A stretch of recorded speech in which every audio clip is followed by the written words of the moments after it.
Owen? Oh, maybe no. I mean, you guys want me to? Let's go. Want to go to like 10? I could. Yeah, I can't. I got a 10 o'clock appointment at Will's Auto Service. Plus, I have to pee. You're fine. Just be there at 10:30. I really have to pee. You just got to go to the bathroom. I hear you there. Usually by this time, it's just starting to hit. I'm sorry I made people mad today. You did a great job. You didn't make anybody mad, I don't I think. think there's a few people maybe a little sore at me. Oh, I know Shannon's not on your side anymore. We didn't figure out the mystery. We'll find out. I don't know. We'll All right, folks. Don't forget about the movie tonight in the park, Veterans Memorial Park, Goonies. I will be there. And Matt, will you be there? Are you showing up there for a minute? I'm gonna have one of those hot dogs. I think so. We're gonna hang out for a little bit. See the Goonies. All right, Jeff. Thank you once again very much. Nice win. Thanks, Peter. Awesome Feel good win. about it today. Yeah, you should. You should take that win and hang it up high all day. Oh, I will. Let people know. I'm telling everybody. Telling everybody. All right, folks, keep it right here. You got Matt Connerton Unleashed coming up at 4 p.m. What is it, Wednesday? Yeah, then you got some Grand State of Mind. And a whole lot more all on WMNH. Tonight, it's going to be a beautiful summer day. We'll see you at the park. Good night. Adios.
This hour on WMNH is sponsored by CGI Business Solutions, located at 5 Dartmouth Drive in Auburn. They serve all your business needs, including employee benefits planning, corporate design and business administration, investments and wealth management, and customized business insurance solutions. Their phone number is 866-841-4600 or on the web at cgibusinesssolutions.com. Bring your kitchen to life with Queen City Cabinetry, located at 87 Elm Street in the historic Sunbeam Mall in Manchester. Open Monday through Friday, 9 a.m. to 5:30 p.m. and Saturdays, 10 a.m. to 2 p.m. They can be reached at 603-222-2007 or on the web at queencitycabinetrynh.com. Come see the possibilities. Queen City Cabinetry, another proud sponsor of WMNH. Come on down to the Hop Knot at 1000 Elm Street, Manchester's premier craft beer and gourmet pretzel bar. Tell us more, Trudy. We make our dough fresh every day. We make a variety of styles of pretzels and serve craft beer, cocktails, and a few bottles of wine. We do the traditional pretzel, and we have multiple flavors for that. We also do stuffed pretzels, pretzel sandwiches, 3 dessert pretzels, and pretzel knots. The Hop Knot in the Brady Sullivan Plaza at 1000 Elm Street. Clemento's Pizzeria, family friendly, awesome for a date night. Clemento's Pizzeria. For delivery, call 603-782-8450. Clemento's Pizzeria, the best pizza in town. 1875 South Willow Street in Manchester, New Hampshire. Best cocktails around. Come in as friends and leave as family. You are listening to WMNHLP, Manchester's radio, broadcasting at 95.3 megahertz frequency modulation from the top of 1000 Elm Street. Our studios are located at 1045 Elm Street and licensed to Manchester Public Television Service in Manchester, New Hampshire, USA. Contact us by email at WMNH953@gmail.com or through our website at WMNHradio.org. We have a call. Hi, welcome to Matt Connerton Unleashed. Who's this? Is this Matt Connor? Yes, it is. Who's this? Is this Matt Connor? Matt Connor. What's this goddamn guy? Is this Matt Connor? This is a very familiar voice. He's kind of mumbly. Hey, Matt Connor. It's Don Imus calling from Purgatory. Don, the ghost of Don Imus is on the line. Oh my God, this is amazing. Yes, it's Don Imus calling from Purgatory. From Purgatory? You're still in Purgatory? How long do you have to stay there? That's crazy. This is, I will say though, this is an honor, sir. I mean, I don't think you were a good person when you were here on Earth, and you were kind of a POS to a lot of people and said some terrible things, but you are a radio legend, and I am talking to your ghost, so this is quite a moment. Well, actually, man, you're talking to me. I didn't really die. I just got arrested, and they sent me to Purgatory. So you've been arrested. They tell me I'm dead. They told me I'm dead. They put me in the ground 6 feet under. I'm here in the Purgatory, but I don't feel dead, Matt. Damn it, I'm alive. I keep telling them I'm alive. They won't let me come back. I will say this, Don Imus, you do sound more alive to me now than you did at any point in the last 5 or 6 years that you were actually on the radio. Well, thank you, Matt. Thank you. And you sound more alive than ever. I'm a big fan. You know, we get your show over here in Purgatory. Are you saying Purgatory? You are saying Purgatory, right? I just want to make sure you're in the right place. Purgatory, yes. I'm sorry. I'm eating right now. I'm having lunch right now. But you say you're not actually dead. So are you in? Are you just buried somewhere in Purgatory, Texas, and they won't let you out? Is that what's going on? No, I'm actually here in the Purgatory. I flew first class here, by the way, Matt. Flew first class here to Purgatory, and it's a nice day here. I think I am dead, actually. They do tell me I'm dead, but I don't feel dead, Matt. Right. They brought me in a room. They questioned me for 3 hours. They told me I'm dead. They had me sign some paperwork, Matt, and I'm here now in Purgatory. It's an undisclosed amount of time that I'm going to be here, but it should be soon that I'll be going to heaven, Matt. That's very exciting. Well, are you sure? Does everyone in How's your Donkey Kong, Matt? That sounds familiar. I think you might have asked me that once before when I called into your show many years ago. Wow, how's my Donkey Kong? It's great. So, a very important question: do you get to continue to wear your cowboy hat in Purgatory? I told you, Matt, I shouldn't call in until we have some material on this. I mean, this is our first time talking. I've never spoken to the ghost of Don Imus before. I'll tell you what we're going to do, man. You and I, when I come down to visit the planet Earth from Purgatory, we're going to sit down, we're going to write some material, and we're going to think of some funny things for me to say. That's great. It'll be just like you're back on the radio. It'll be just like you're back at WABC, or I'm sorry, WNBC. WNBC, yes. Right here in New York City. Yeah, it'll be like you're back home. Well, that's right, because, you know, how's your Donkey Kong to get really old, really fast? Yes, I think at some point you would stop saying that later in your career, probably around the time that you started copying Howard Stern, trying to be more like him. True, Howard, true. Yeah, so even in death, you're still upset with Howard Stern. I don't like Howard. He took all my material. Well, he had glowing things to say about you when you passed away. You know, Matt, a lot of people mistake me for Larry Flint. Yes. I know someone who thinks you sound like him. I think you sound like Don Imus. That's how I figured out that it was the ghost of Don Imus. Thank you, man. Yeah, this is the ghost of Don Imus. I was going to say Larry Flint. This is the ghost of Don Imus checking out, man. You have a great day. I love your show. You have a great day. How's your donkey dog? All right, thank you. Wow, very nice. All right, wow, the ghost of Don Imus. That was wonderful. Now, how does that work? Now, he says he's in purgatory, but does that mean he definitely goes to heaven?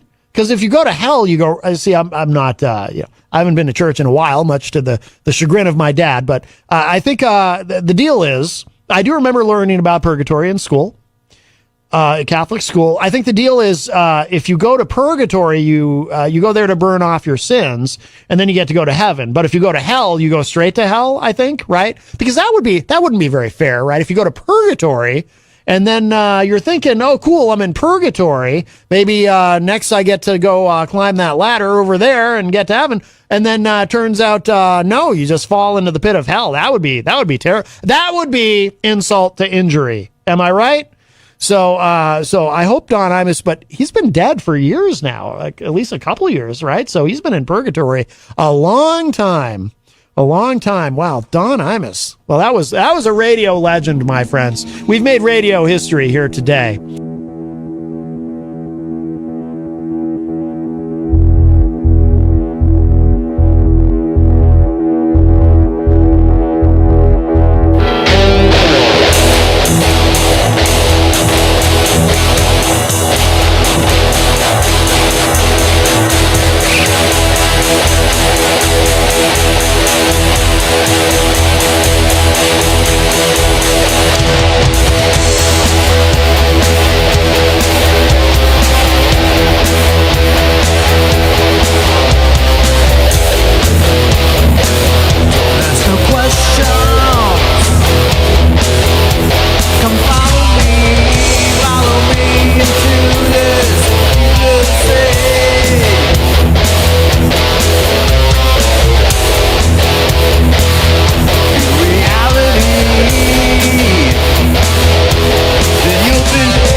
It's a great song, but I don't know it.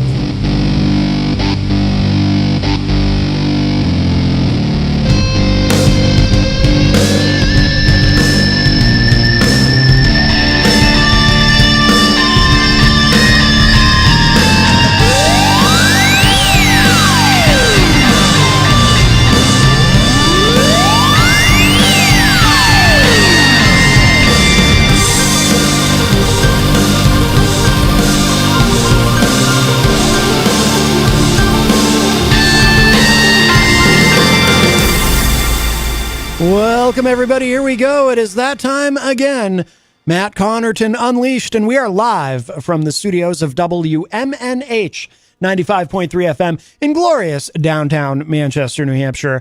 Although it's looking like it's going to rain. It got very dark and cloudy, but it was glorious. It's always glorious, of course, here in Manchester, of course, on 95.3 FM and Comcast 97 also, if you happen to be in Manchester. And hello to all of our online listeners across the nation and around the globe. You can go to my website, mattconnerton.com, for all of your live streaming options, social media links, contact info, show archives, etc., etc. Today is Wednesday, July 12, 2023. By the way, the song that I opened with, that was called You Belong, You See. That is from Grimrock, and Joel from Grimrock is going to be joining us today in the second hour. Actually, at the top of the hour, we're going to do the world radio premiere of his brand new single, Don't Ya.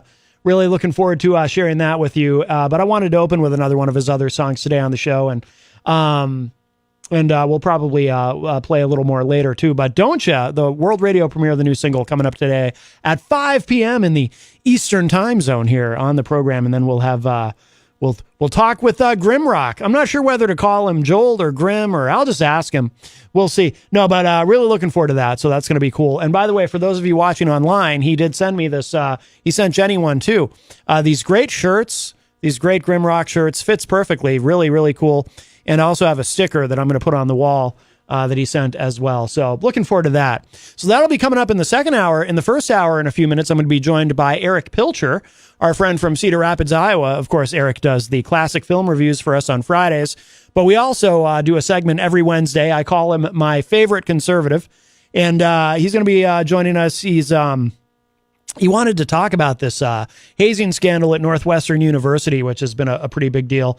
You know, I'm not a sports guy myself, but some stories obviously transcend sports.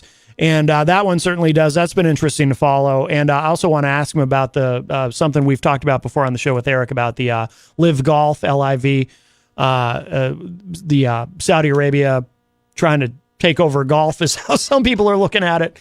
We'll talk about that too, and I have a couple other things to ask him about too. So we always have a good time with Eric. So he's going to be joining us, and of course, I want to learn more about his how he constructed that amazing guitar solo on the new song from Jerry and the Scumbags. That song, "I'm the Man." Of course, it's been interesting. You know, we've all been working remotely on that. You know, Matzo, that's yours truly. I'm credited as well, and Billy Painter, and of course Eric Pincher, as he is known by his stage name.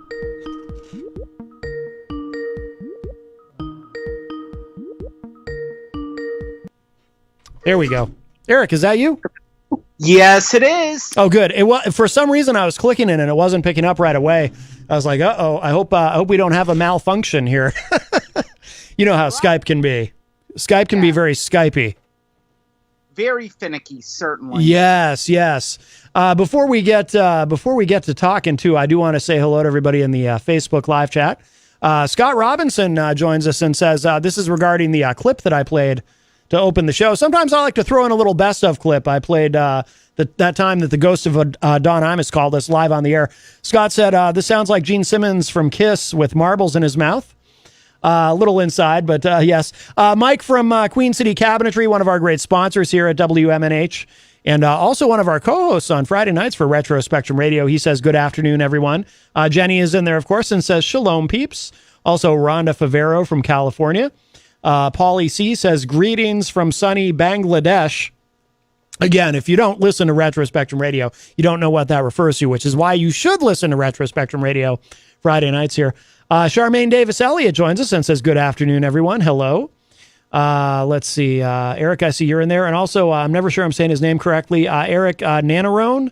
I'm going to assume that's what he's got a podcast called the Nanosecond Podcast. So welcome, everybody. Welcome. And Eric is with us on Skype, which means the studio phone line is open. So if you have anything to contribute to our conversation today, you can call us at 603-250-6007, 603-250-6007. You can also text me at 617-917-4476. I'm on social media at Matt Connerton. You can email me, matt@mattconnerton.com. And, of course, you can interact and opine in the Facebook live chat. But the best thing to do so that we can hear and enjoy your dulcet tones is give us a call at 603-250-6007.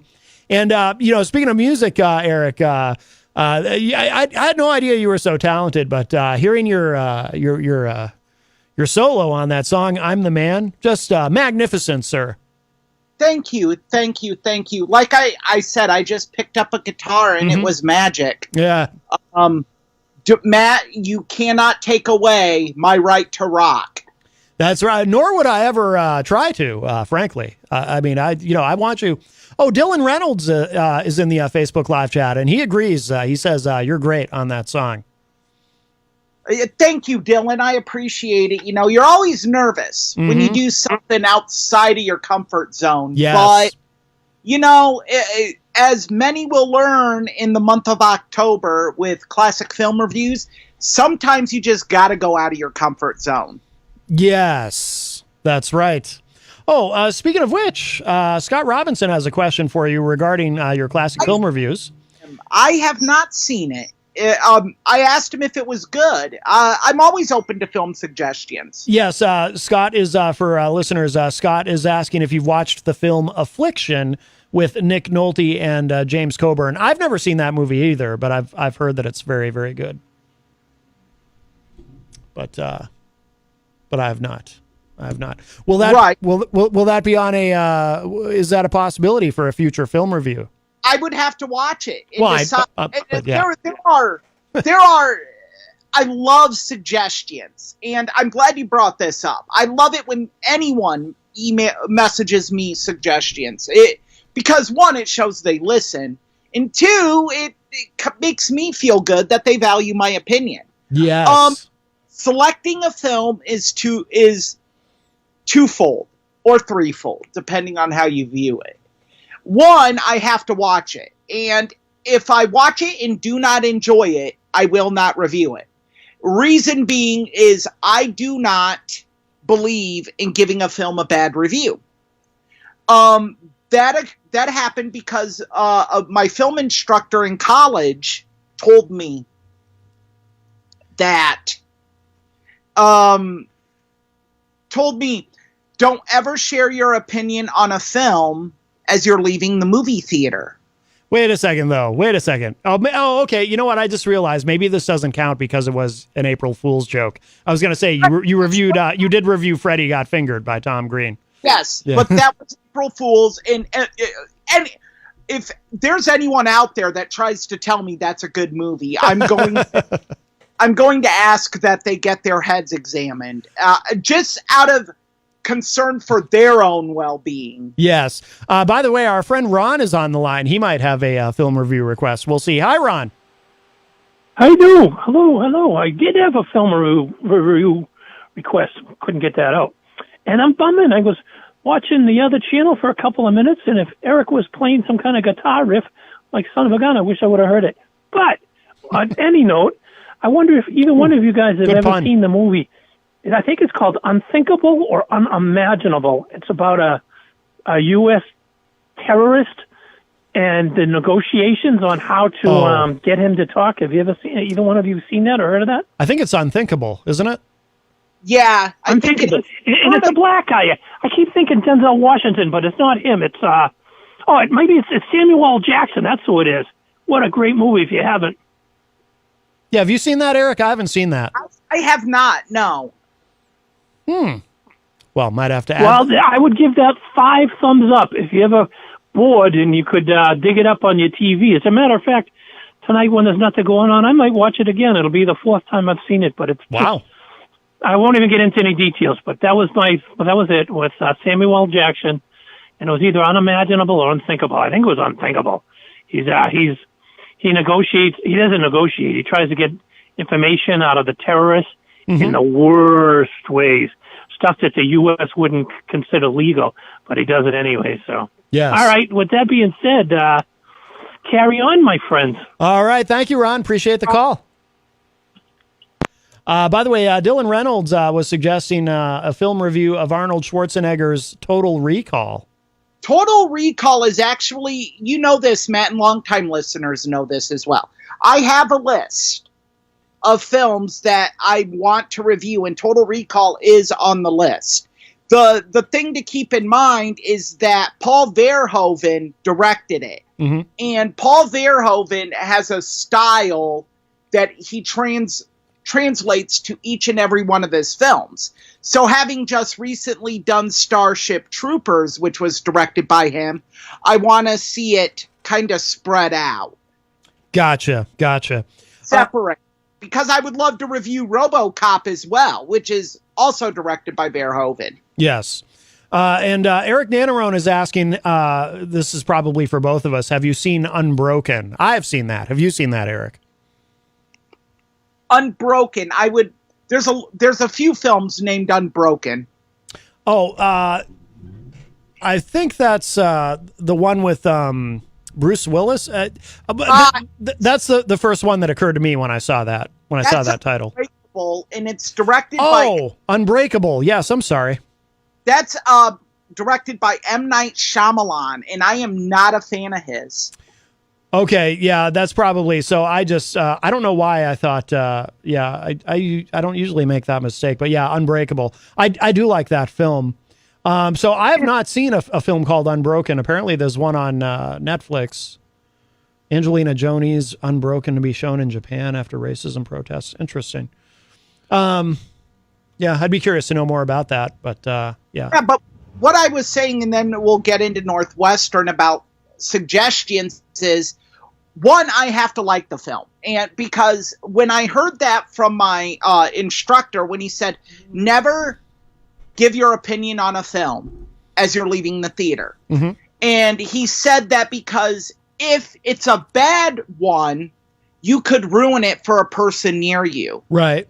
Could have enjoyed the film. Right. And that's not something I ever want to do. Right. I don't want to review a film someone enjoys and say, oh, this was a steaming pile. You know, that's not what Classic Film Reviews is about. It's about maybe getting someone to see a film they've never seen before, or get interested in a film they weren't interested in, or remember why they loved a specific film. Right. It's about being positive about film. And ever since then, I've always hated when reviewers just go on TV or write a review that just trashes a film. It's like, why? Why waste your energy doing something so negative? See, when I was a kid and I would watch Siskel and Ebert, I always enjoyed it when they really hated a movie. I thought it was kind of fun. That some of my favorite books on film are Roger Ebert's Your Movie Sucks. Oh, yes. You've recommended that book before. Yeah. I love, because Roger Ebert it's an art form to him in bashing a film. Like his review of I Spit on Your Grave. Mwah, beautiful. I remember him saying that in an interview once that was the worst film. He felt it was on Donahue. Siskel and Ebert were on Donahue. I was a big Phil Donahue fan when I was a kid, and he said that was the worst film ever. He said this about two films: I Spit on Your Grave and Caligula. Oh, okay, yeah. He said it is the biggest pile of bleep I've ever seen in my life, and it's the only two films he's ever walked out on. Oh, wow. And yes, Dirk Don and I have watched Caligula on Blu-ray twice. So if you want to honor us for doing that, it would be appreciated. Yeah, Scott says, that's why I want you to watch Affliction. It takes place in New Hampshire, and James Coburn is a force in the movie. It will not disappoint. Interesting. Well, yeah, I didn't know that. I didn't know that it takes place in New Hampshire, that film. I will definitely put it on my list. And with the New Hampshire tie, it would be a good film to have on Classic Film Reviews, certainly. Yes. Well, so we can get to... oh, wow, yeah, time is flying, as it always does. Oh, by the way, something I wanted to tell you, too. I think it was on Monday in the chat room, somebody made a very nice compliment about you, because I was talking... Oh, you know what? Trudy from the Hop Knot was here, and we were talking about having discussions with people we disagree with politically and whatnot. And your name came up, and I mentioned how I always refer to you as my favorite conservative. And Miriam Banish in the chat room said that you are her favorite conservative as well. Wow, that means a lot. Yes. Yeah. Look, if politics is really a part of the backbone of America, and if we can't talk about it, then to me, everyone that paid the price for our freedom, that price it's diminished. Mm-hmm. we should be able to talk about politics and disagree and be peaceful about it and amicable. Yes. I mean, obviously, it's a lot more uncommon than I would want it to be, but it's awful how some people act when talking about politics. Yes. Well, what I said Monday too is, most people when they talk about politics, it's not so much about it's not they're not necessarily concerned with being right, but they just want to make you think that they're right, or they want to prove that they're right, or they want to prove that you're wrong. And if you're having a conversation, about politics with someone with whom you disagree, oftentimes the two people end up just talking past each other because while one person is saying something, the other isn't really listening. Rather, they're trying to think of their next talking point that they're going to fire at the person who's talking. And, it's a microcosm of life, really, in that the way people talk about politics is kind of the same way that people argue about, just about anything that two people are arguing about. People, when they don't listen because they're too busy thinking about what they're going to say next. And they often, if you just pay attention to two people having an argument, you'll realize that they're not even necessarily arguing about the same thing. And that happens in all aspects of life. People end up arguing about two different things because they're not listening to each other, and neither of them truly realizes what the other person is saying. And of course, there's a lack of empathy there and so forth. So yeah, it's nice to be able to, I'm laughing at something Michael Albert said in the chat room, but I won't. I'm not going to respectfully. I'm not going to read that comment. I just saw it, Matt. It made me chuckle. Yes. but it's. I would be inclined to agree with him. I like the person personally that Michael Albert is referring to. I just but I also understand the sentiment. All right. Well, let's get to it, Eric. So let's talk about this scandal, this hazing scandal at Northwestern University. And I'll let you kind of let's start with you have followed this obviously closer than I have, although I'm aware of this story. And I was actually listening to a Pat McAfee video earlier from his show talking about it. But kind of catch us up on this. What's going on there? You have to actually go back 15 years ago. Yeah. To understand the gravity of this situation. Pat Fitzgerald is Northwestern University, the now former Northwestern football coach. He was a 2-time linebacker of the year when he played for Northwestern. He was a part of the team that made Northwestern successful. Northwestern had never had a winning record in football in the Big Ten until 1996. They made the Rose Bowl, and Pat Fitzgerald was one of the stars of that team.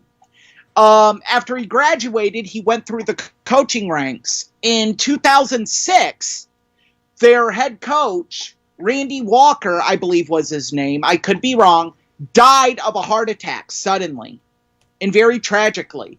And Pat Fitzgerald took over the team. Northwestern as a football program has 6 bowl wins throughout their history.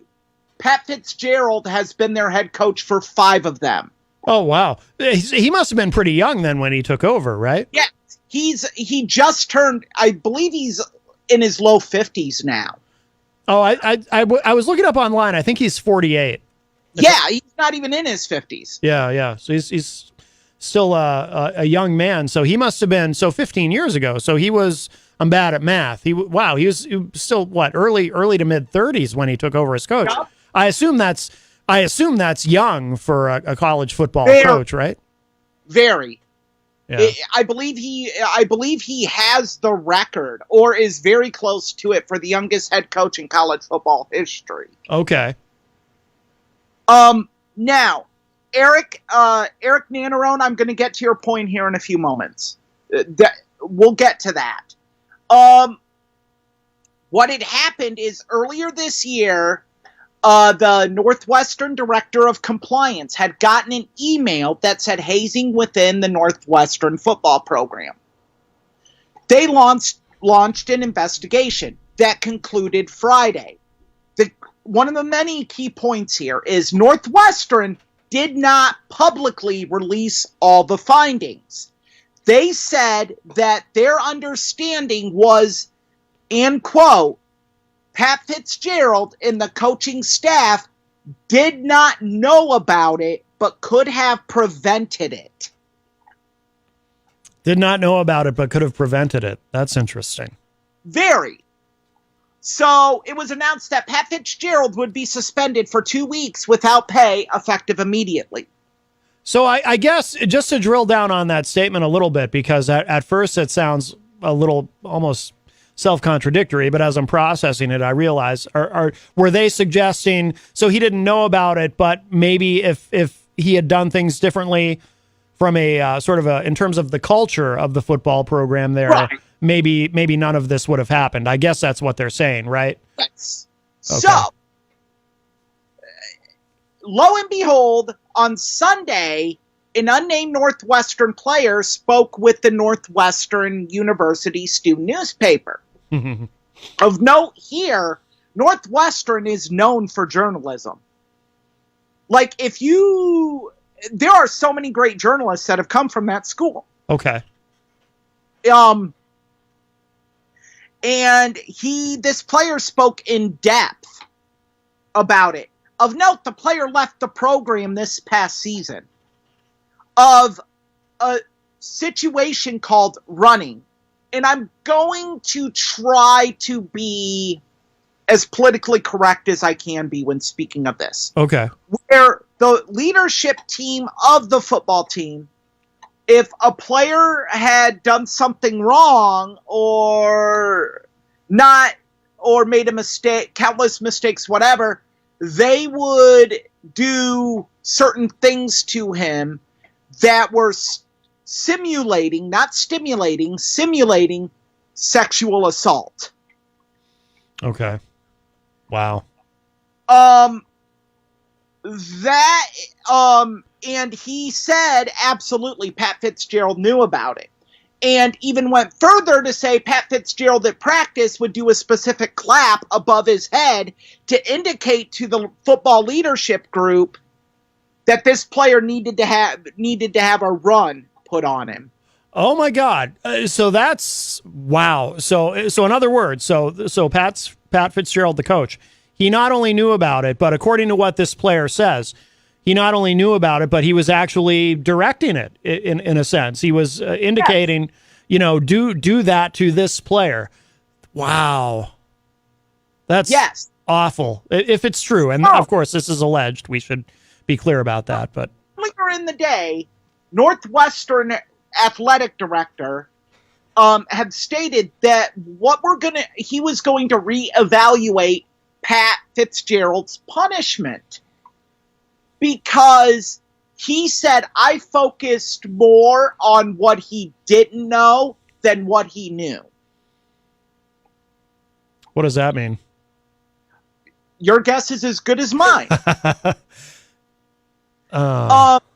So, coming Monday, Pat Fitzgerald was fired. Yeah. As Northwestern head coach. One, here are my issues with this. One, Northwestern absolutely knew the allegations and what they were. They were hoping to pull what I call a Ray Rice, where the NFL knew Ray Rice punched his girlfriend in the face and knocked her out. They chose not to act because they hoped it would go away. Eric, just refresh my memory. Is Ray Rice, is that the one with the elevator? Yes. Gotcha. Okay. I remember now. Yep. I have believed and always will believe that the NFL knew, the Baltimore Ravens knew. Because how do you not? Right. Sorry, got it. Took a drink. Yeah. Now, of note, Pat Fitzgerald was working tirelessly to secure an $800 million new football stadium. That was very close to getting pushed across the finish line. Yeah. That's probably out the window now. And I'm not saying that, oh, it's wrong. No, I'm saying that that's probably over. He is gone. This football program is about to be in shambles because you're going to have players transfer. Go to the transfer portal and get out of Dodge. Because what I'm going to say is we are moments away from the NCAA stepping in. And I do believe Northwestern's football program should be suspended at minimum for 2 years. Okay, and that's what Eric Nannerone was saying in the chat room. Yeah, if this is true, the football program needs to be suspended. Although he was saying for a year. You think 2 years? I think 2 years. And I think they didn't do it to Penn State. And I agreed with them not doing it to Penn State. Because in a way you're punishing kids that were not a part of the program when those horrible and horrendous acts occurred. Yeah. You're punishing players that had nothing to do with it by doing this. I would advocate that Northwestern be hit with the infamous NCAA death penalty for this. Which is a 2-year suspension? Give me a moment. I will explain what the death penalty is. Okay. It's only happened to one school in the history of college athletics. Oh. Southern Methodist University in the 80s got it. Okay. And they still haven't recovered from it. Well, so, here is what it is.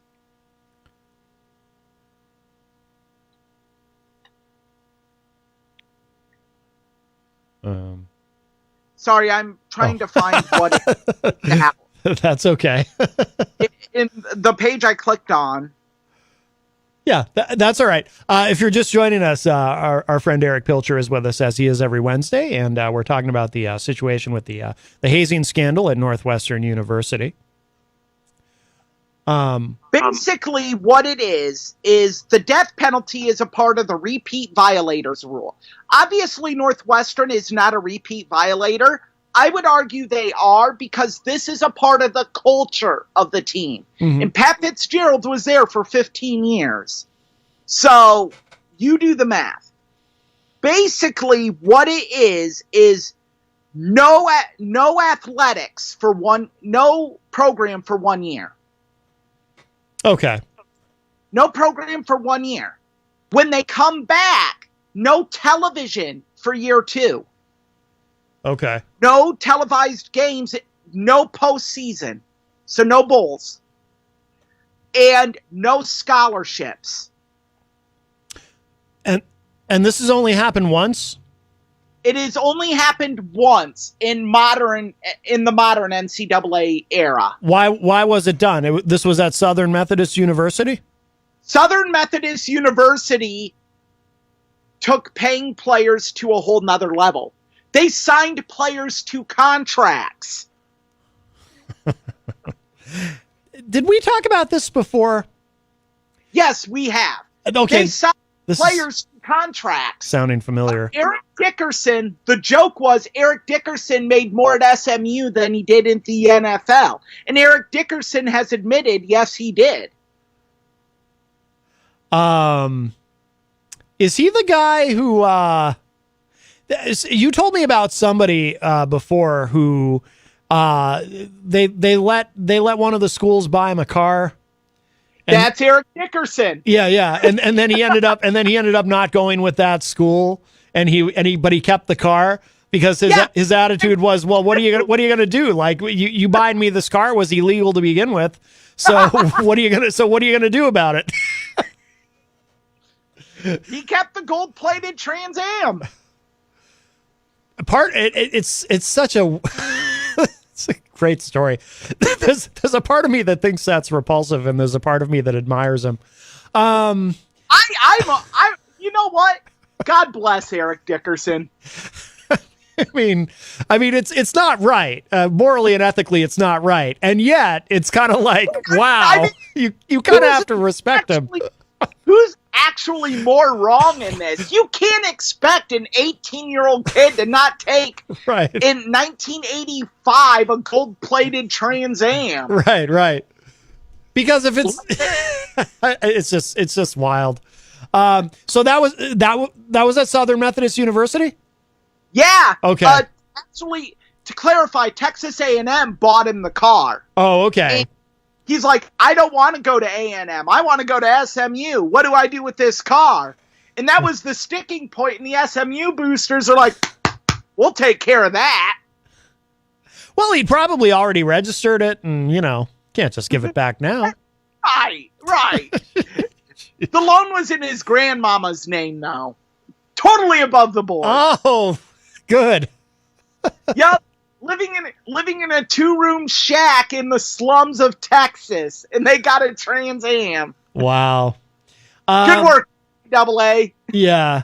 Now, regarding Northwestern, Eric Nannerone says in the chat room they had a whiteboard with names of the players that were going to get that punishment, allegedly. I remember I heard Pat McAfee talking about that too. They had in the practice room, the locker room, they had a whiteboard with names of the players who were going to be hazed, which is almost a euphemism based on that term, based on what you had described. Ugh. Yeah, and that's the thing is, all of this is alleged. Nothing has been proven. But let's be real here. Northwestern is now faced with having to pay Pat Fitzgerald $40 million. Oh, my God, really? Yes. He just signed a contract extension in January of 2021 for 10 years. Wow. There's no clause in there that, I'm sure there is some sort of clause that says if he does something really egregious, they don't have to pay him, but that's not what happened here because they can't prove that he knew. Here's where Northwestern is in some trouble with that. Mm. One, they already punished him. Oh, with the 2-week suspension. They had already announced his punishment. Yeah. And I guess, and I'm still kind of getting caught up on this, but my understanding from what Pat Fitzgerald's lawyers have said is that Illinois state law indicates once you have punished an employee, you can't retroactively go back and re-punish them for the same offense. Oh, wow. No kidding. That's my interpretation of it. I could be wrong. Yeah. So this is a very bad situation because Northwestern put athletics ahead of morals and what is right. Mm-hmm. You put an $800 million stadium ahead of what is right. This is disgusting and this is deplorable. And I'll say this. When I was involved in football, yes, we did hazing. Yep. I'll say it. We did it. We did towel whipping lines. Oh. That seems almost quaint compared to some of what we've been hearing about here. I never, and I swear on everything, I never heard of anything like this happening or witnessed it. Yeah. But it really, you sit there and you're just like, wow. By the way, what does Fitzgerald say? I assume he hasn't said anything, right? He hasn't addressed this publicly? He had a meeting with the players and his staff. Otherwise, it was a pretty blanket statement that he appreciates his time at Northwestern. He disagrees with the decision, that he knew of no hazing. It was pretty boilerplate of what you would expect. But when did that happen? After the suspension or after the firing? After the firing. Oh, after okay. The suspension, his statement was that he agrees that he should have been more informed and paid more attention to little details. Look, this has been my argument anytime there's a scandal within a college athletic program. Mm-hmm. or a specific team. Your job as the head coach is to know everything that goes on. That is your job. Just like Rick Pitino, when at Louisville, he allowed hookers to go and party with recruits in a dormitory named after his brother-in-law who died during the 9/11 attack. Jesus. Wow. Wow. And he's like, well, that was all done by one of our graduate assistants. How do you not know? Yeah. You think these kids are just coming to Louisville because you're a nice guy? I'm fascinated. No. I'm fascinated by the dynamic of, so after he's fired, so they let him have this meeting with the players, and assuming if everything that's alleged is true and he knew, then he's going and having this meeting with them, telling the very people with whom he colluded with on the hazing, effectively telling them, well, I disagree with the decision because I didn't know, when they know that he knew. When you know what I mean? When, you know, he's got to look these kids in the face who he knows they know that he knew, and tell them, well, I don't agree with the decision because obviously I didn't know, when, you know, everyone knows he knew. Northwestern, in their infinite wisdom, and I say that oozing with sarcasm. Yes. Decided to let the players release a statement. Because when players are upset, and I mean, it makes perfect sense to let them release an official statement. They stood behind their coach and accused the players that have released this information of lying. Nothing like this ever occurred. It's just someone trying to tear down our success that could not be successful at Northwestern.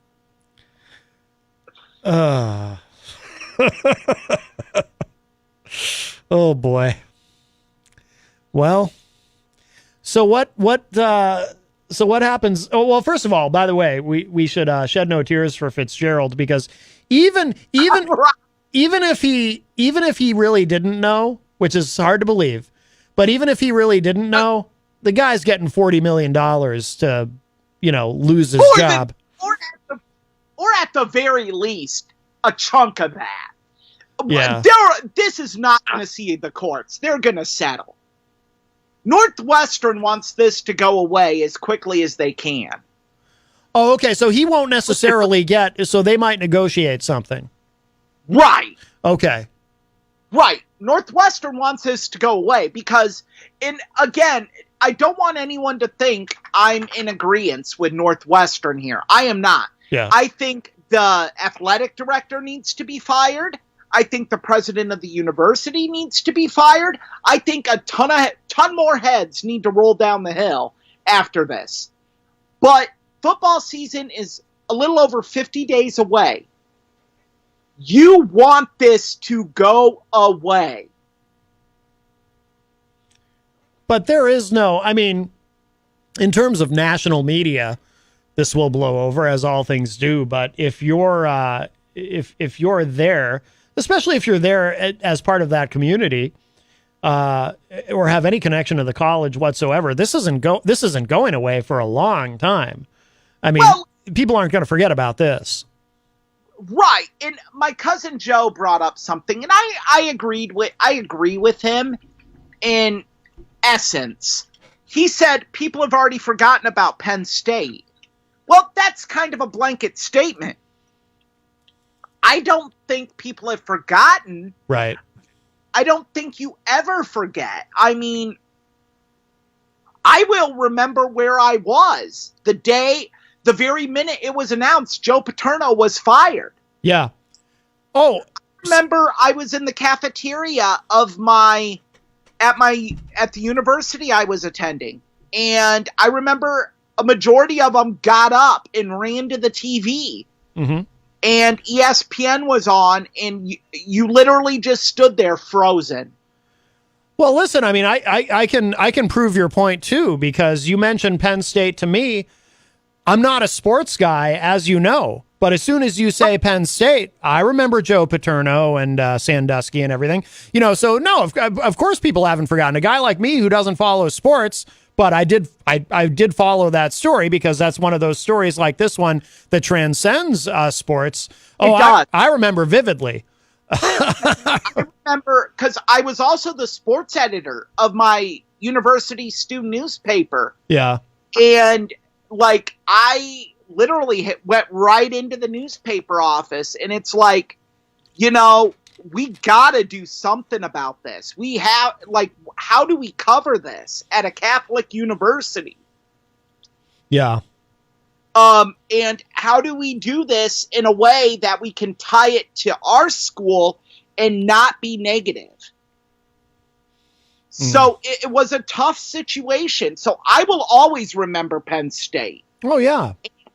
Just because, if for nothing else, Penn State was a national power for so many years, and they still haven't recovered. Well, and again, I was going to ask you. I'm not going to, I mean, they've had successes. They've been to a couple Rose Bowls, but they haven't competed for national titles like they did. Yeah. They haven't had, like, the primetime games they've had have been in essence because of who they were playing, not because of Penn State. Yeah. So yeah, what really hurts for Northwestern is Northwestern has this image as the Harvard of the Midwest. And this kills that. In so many ways. It was already hard for Northwestern to get recruits because of their academic standards. It's going to be that much harder now. Mm-hmm. How do you as a parent advocate for your kid to go to Northwestern? Right. On a football scholarship? Yeah. I mean, yes, Pat Fitzgerald's gone, but who's to say that some of the kids that allegedly committed these acts aren't still there? Right. Exactly. Well, hopefully this will have, if they are still there, hopefully this will have put some fear into them, and nothing like this will continue to happen. Wow. Well, so there's still more. There's still more to this story coming, right? In terms of we'll find out in the weeks to come what happens. That the NCAA is going to get involved here. Yeah. I mean, I don't see how they can't. Did they get directly involved with Penn State? Yes, they're the ones who gave them the 2-year bowl ban. Okay. The NCAA is the only one that can issue that punishment. Okay. Schools can do what's called self-sanctioning, where to try to soften the blow of NCAA punishment, they can say, okay, we're going to sit out the postseason for this year. Yeah. We're going to reduce our in-home recruiting visits. We're going to reduce scholarships. In most cases, the NCAA is like, that's good enough. We're lazy old white men. We don't want to do anything. So they let it go. I don't see how this one gets let go. Right. This one is Penn State level. This in a way, it's more, I don't want to say more disturbing because it's not, but in a way it's a part of the culture. Like, there were actually young men that brought into this as being a good thing. Mm-hmm. Yeah. That's what disgusts me as a sports fan. Mm-hmm. Because this had to be a part of the culture. Right. In that there were young men that bought into this and thinking this was okay. Right. The Penn State was just one awful, disgusting, wretched, vile human being that calls himself a man. And I'm not saying this to offend or start a debate.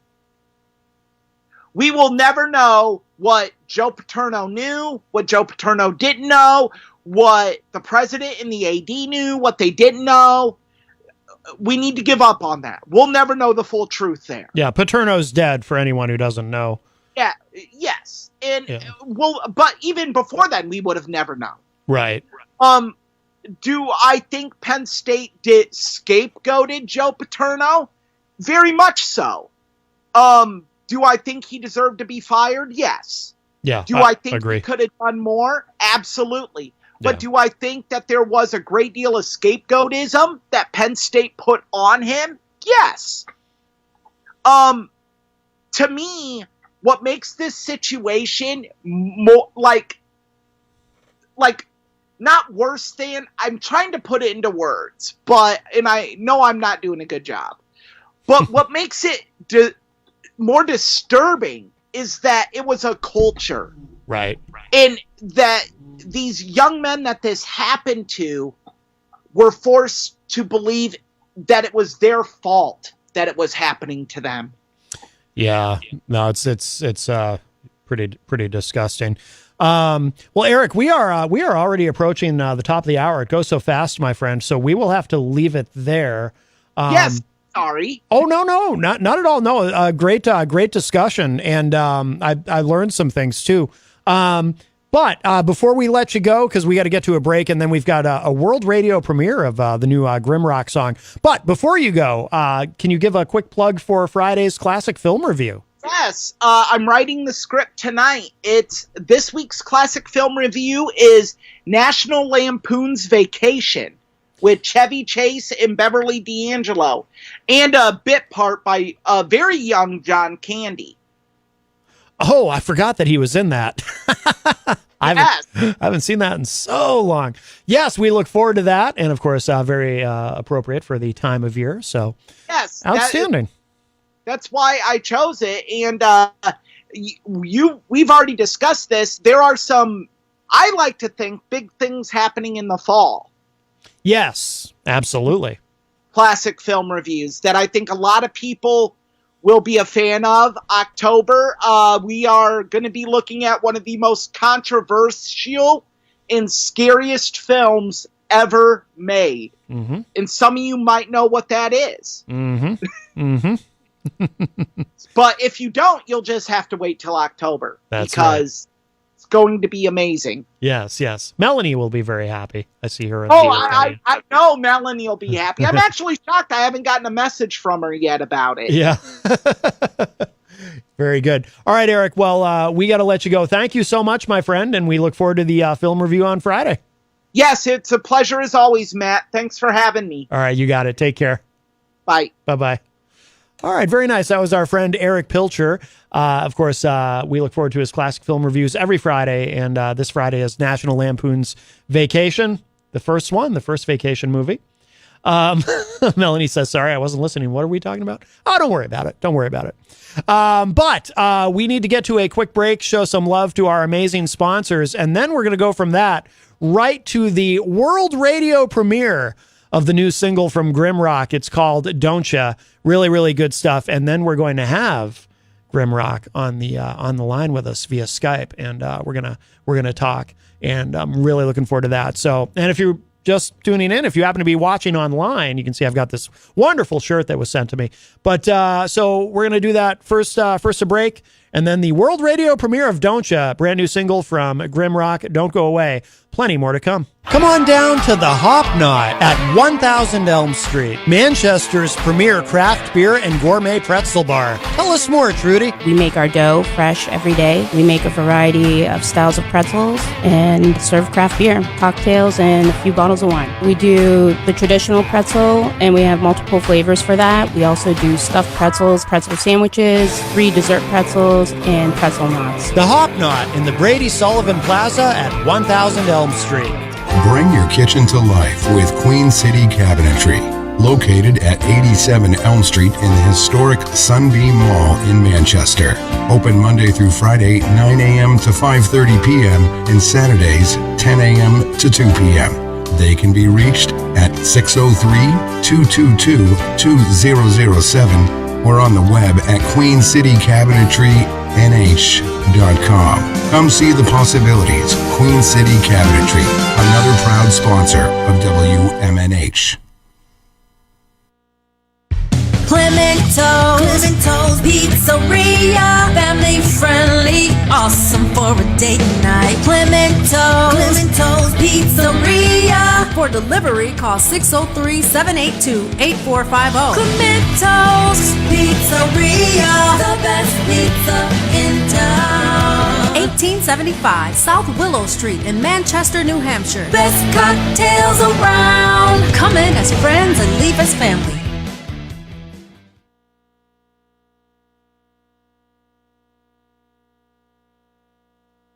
This hour on WMNH is sponsored by CGI Business Solutions, located at 5 Dartmouth Drive in Auburn.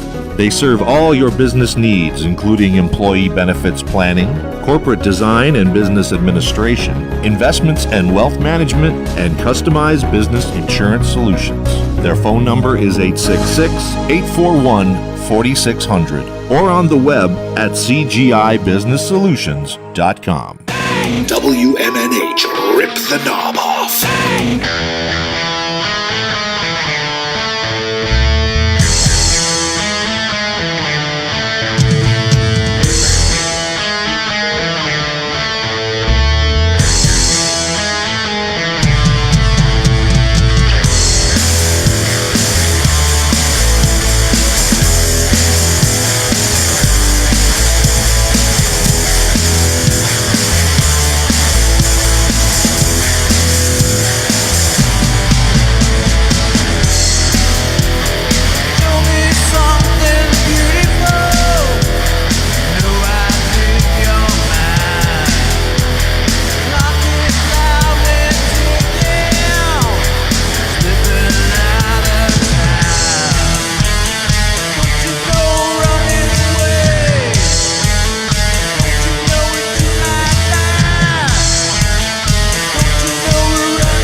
I love it. That is the world radio premiere of the brand new single "Don't Ya" from Grimrock, and I think we have Grim on the Skype with us. Hello, are you there?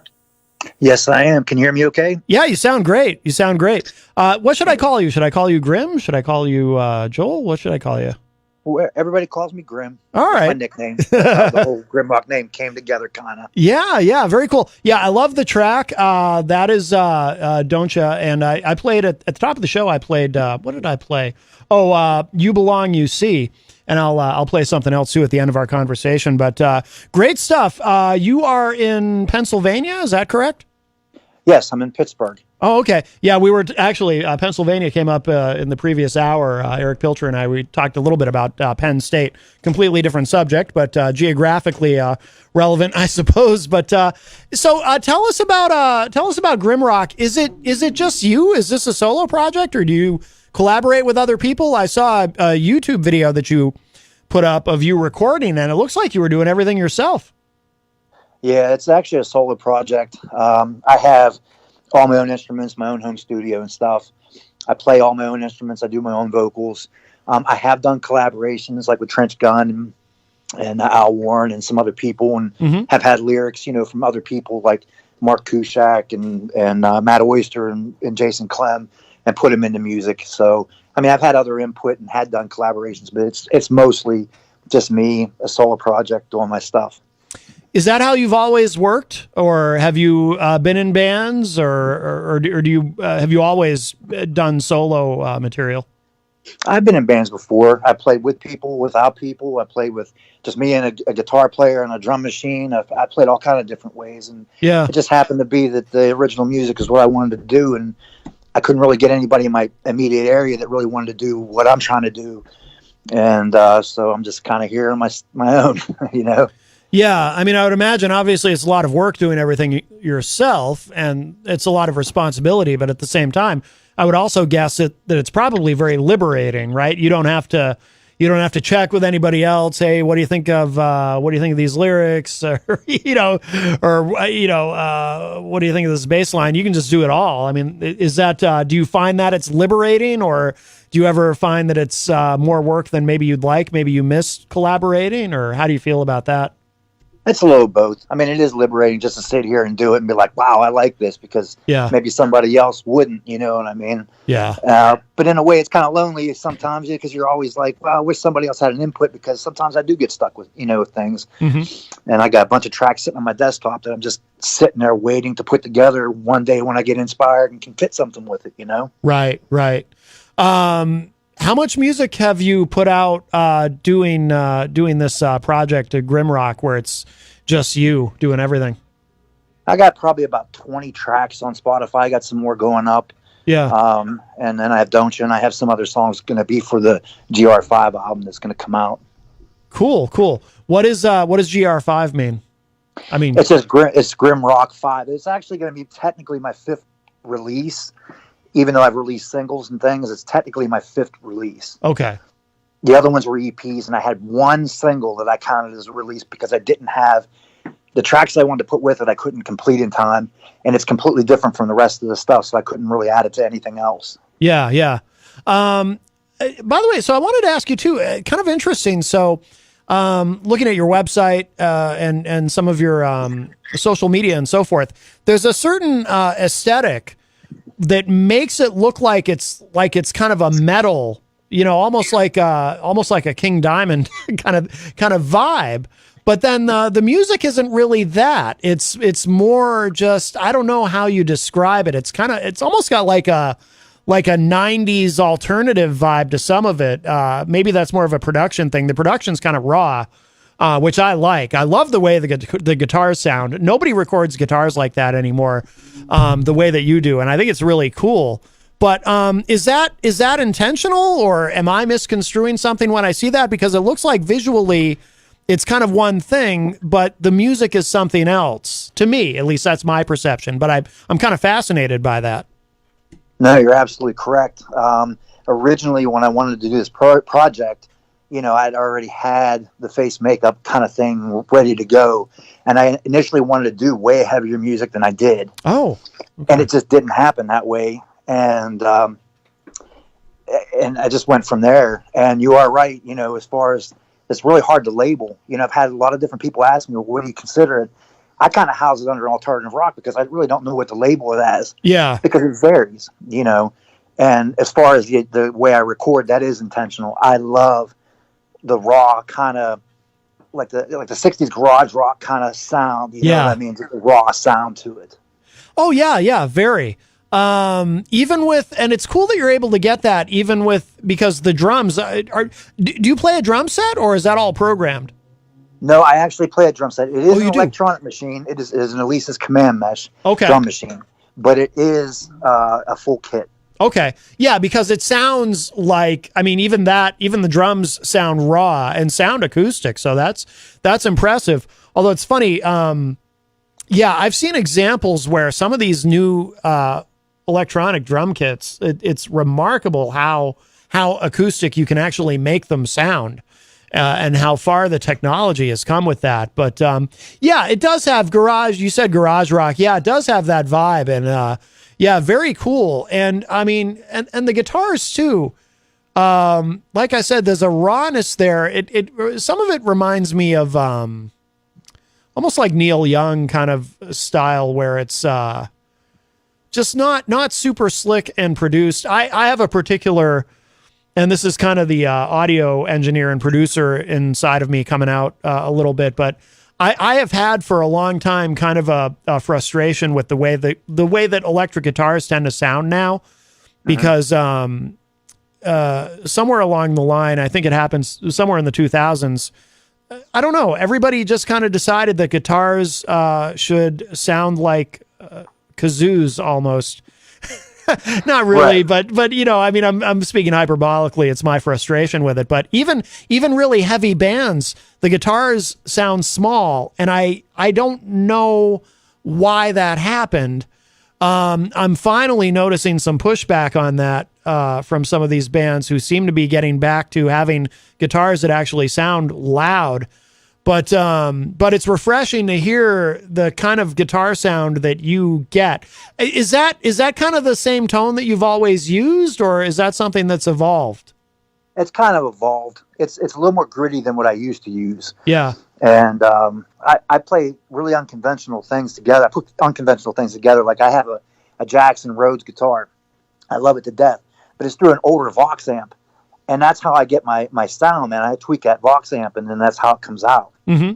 But those pickups are hot on a guitar. But coming through that Vox amp, it makes a whole different sound. It's not the same as coming through a Marshall, you know, or any other kind of big scale amp. You know what I mean? Yeah, absolutely. And so you do all the mixing and mastering and everything yourself, or?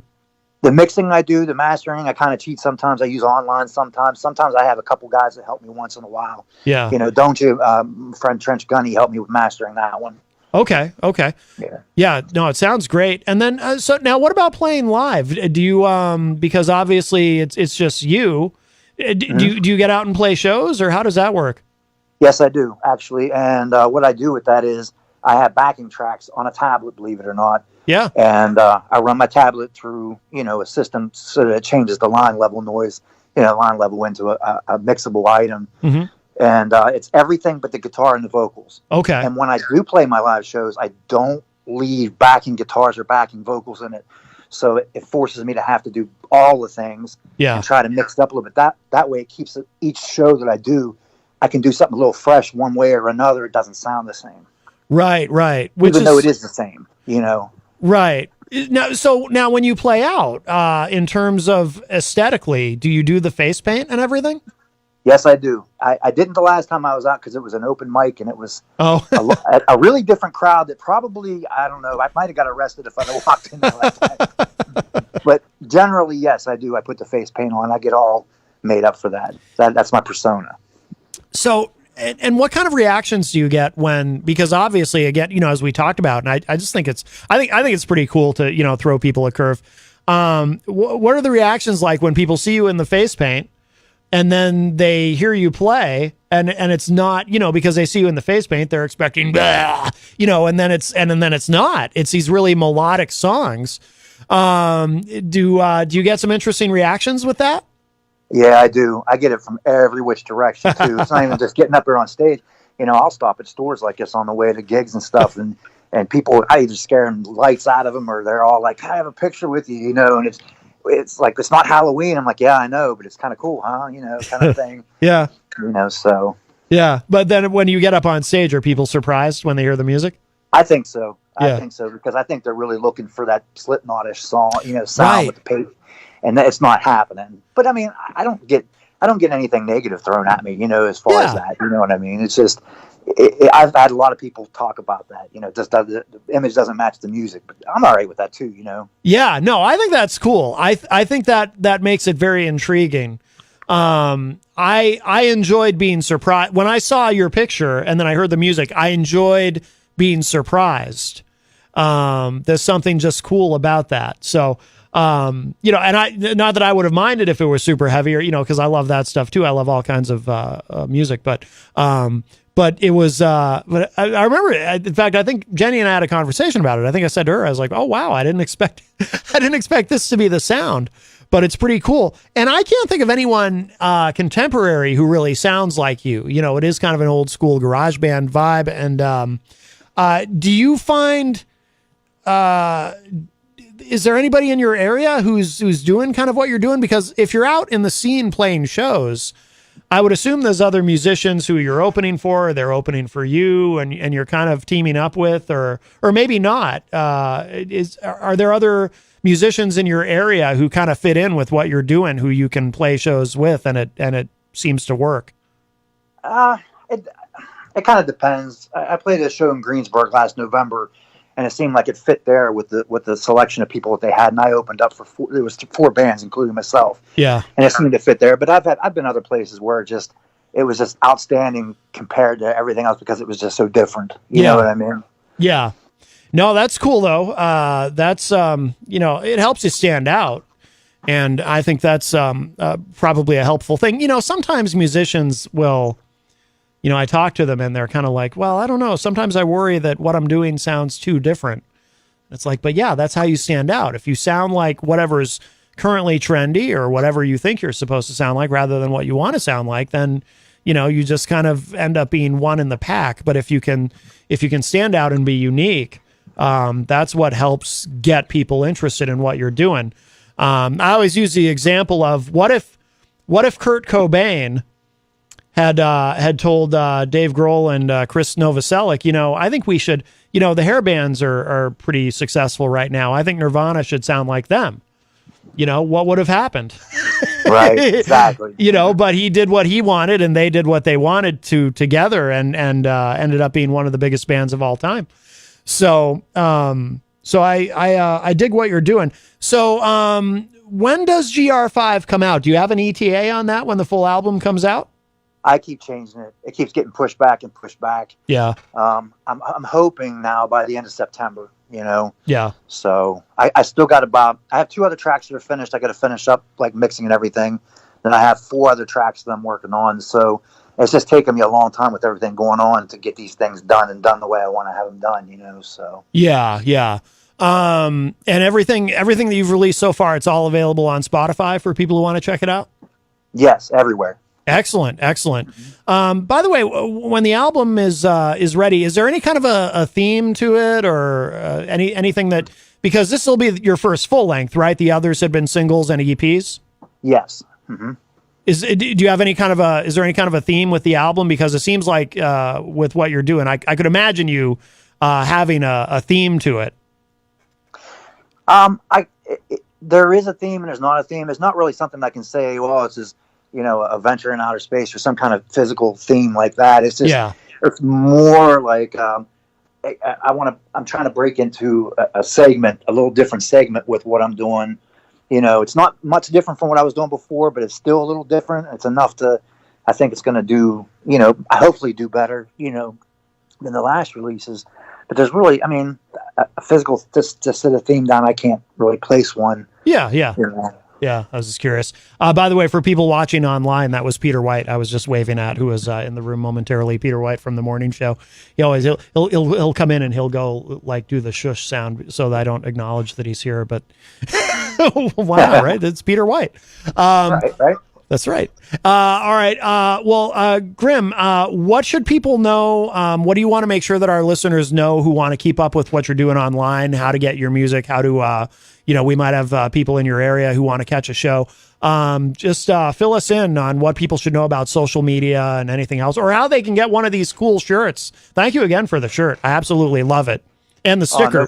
Too. No problem. Yeah. The shirts, I did have a web store up and I didn't do very well with it, so I took it down. Oh, okay.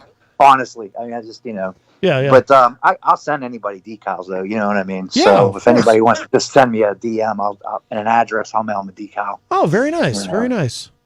But to keep up with things, I mean, just grimrockandroll.com. I do have a big website. It's really filled up with things, and they can catch me if they put at Grimrock and Roll and spell it all out in one word. They can find me anywhere.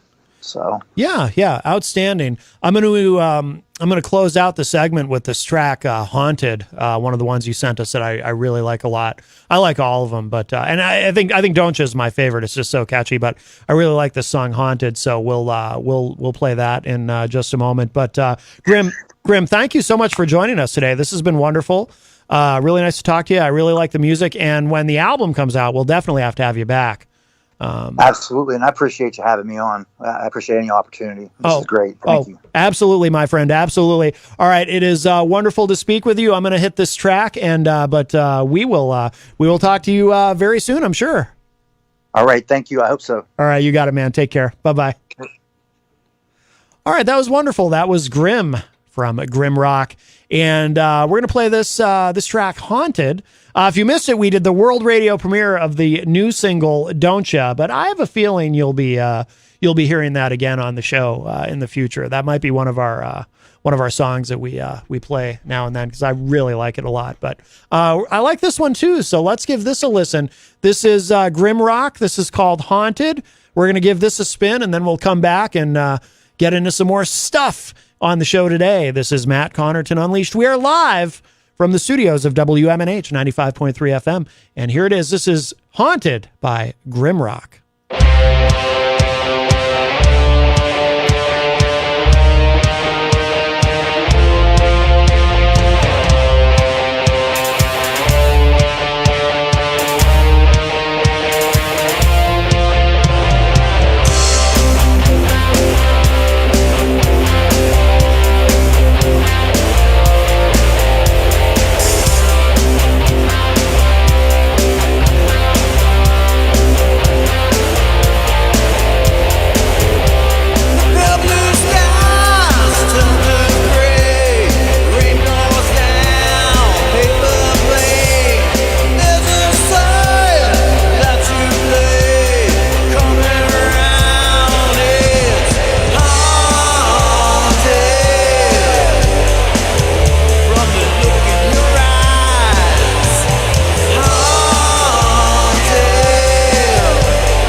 on down to the Hop Knot at 1000 Elm Street, Manchester's premier craft beer and gourmet pretzel bar. Tell us more, Trudy. We make our dough fresh every day. We make a variety of styles of pretzels and serve craft beer, cocktails, and a few bottles of wine. We do the traditional pretzel, and we have multiple flavors for that. We also do stuffed pretzels, pretzel sandwiches, free dessert pretzels, and pretzel knots. The Hop Knot in the Brady Sullivan Plaza at 1000 Elm Street. Bring your kitchen to life with Queen City Cabinetry. Located at 87 Elm Street in the historic Sunbeam Mall in Manchester. Open Monday through Friday, 9 a.m. to 5:30 p.m. and Saturdays, 10 a.m. to 2 p.m. They can be reached at 603-222-2007 or on the web at queencitycabinetrynh.com. Come see the possibilities. Queen City Cabinetry, another proud sponsor of WMNH. Clemento's Pizzeria, family friendly, awesome for a date night. Clemento's Pizzeria. For delivery, call 603-782-8450. Clemento's Pizzeria, the best pizza in town. 1875 South Willow Street in Manchester, New Hampshire. Best cocktails around. Come in as friends and leave as family.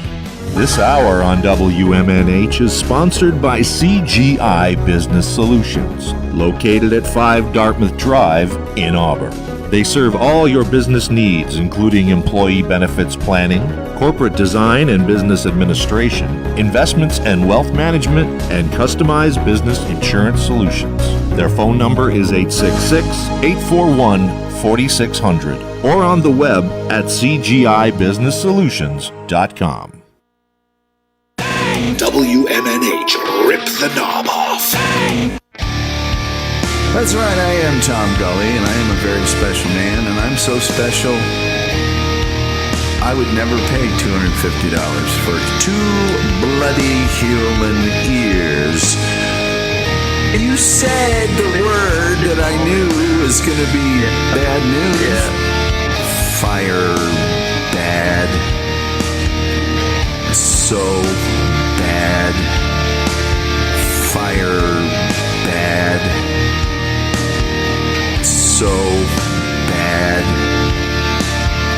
When I was very, very young. Yesterday when I was young, I lived by night and shone with the naked light of day. I'm not done with these kids by a long shot. Children must die. All children must die. Kill them immediately. Don't hesitate.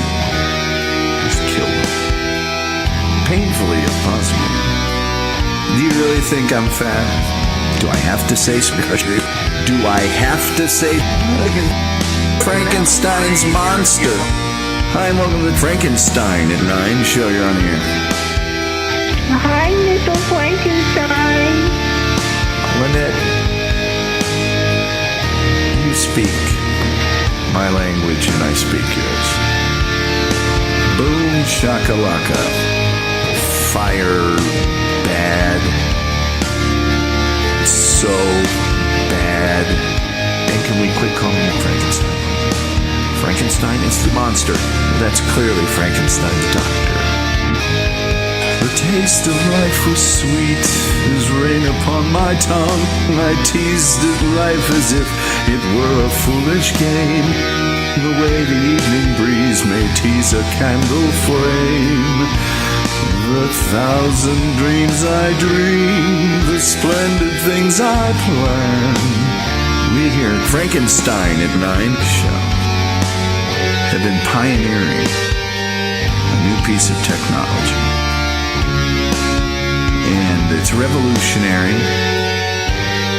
You know, it didn't take that long to actually create. It's called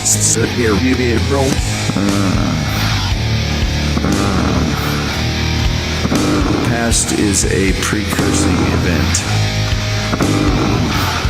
An old sea built to last on weak and shifting sand. I like how Old Yeller died. It was fabulous.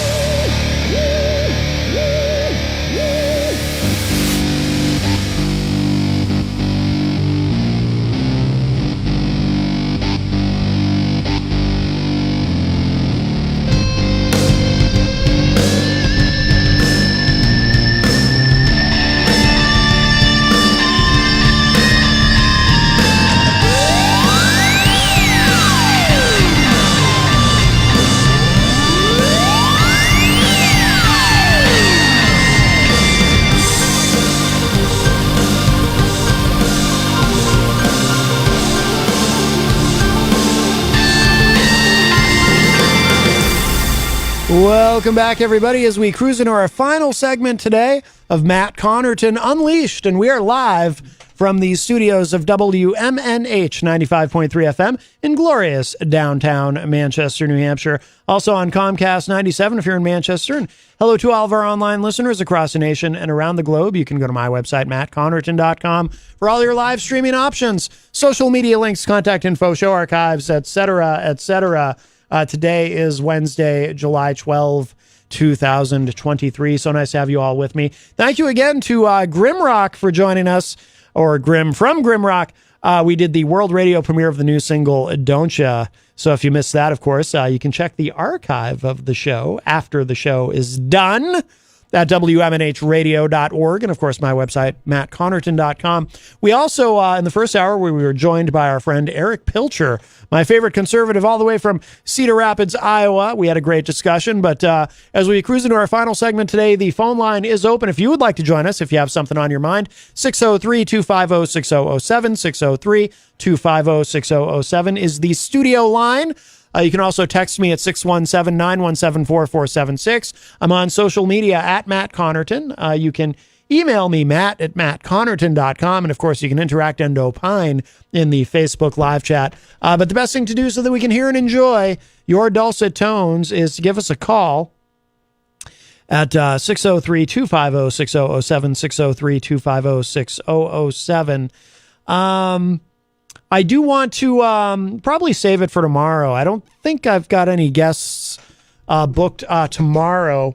So I do want to, at some point, as I've been teasing, I want to get into the recent Supreme Court decisions and kind of analyze those. But that's a big discussion that's going to take more time than we have left today. So probably going to shoot for tomorrow on that. Friday's show, very excited about. So, of course, on Friday, not only do we have Eric Pilcher's classic film review, and this week the subject is the film Vacation, National Lampoon's Vacation to be more precise, but also my friend Dave Wally is going to be joining us in the second hour, and we're going to feature some tracks from Satellite Union, his band. And Dave is, I went to high school with Dave, a very talented musician. And also I'd booked at least one or maybe more events for a band that he was in after high school called October Sons.